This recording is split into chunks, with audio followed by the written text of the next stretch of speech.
De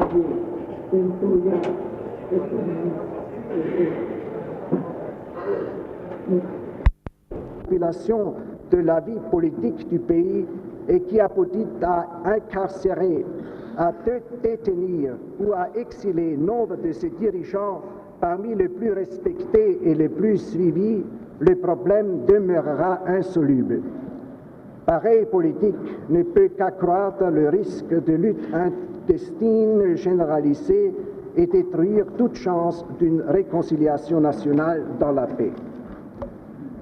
S'agissant de l'apartheid, il faut noter comme encourageant le fait que l'on a réussi à mobiliser l'opinion internationale.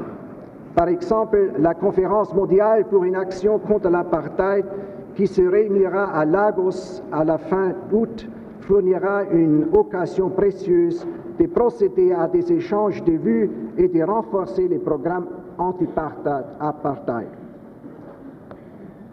Il y a ailleurs en Afrique un certain nombre de situations de crise qui, si l'on y prend garde, risquent d'aggraver les tensions et de compromettre la paix. Au fil des ans, l'OIA a montré qu'elle savait faire face aux problèmes qui se posent dans les continents.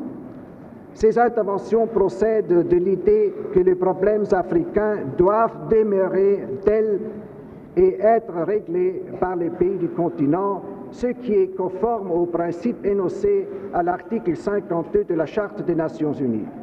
Nous avons besoin du sens politique et de la sagesse dont font preuve les dirigeants représentés dans cette organisation pour favoriser l'instauration des relations harmonieuses entre les États et consolider l'indépendance que certains d'entre eux n'ont que récemment acquise.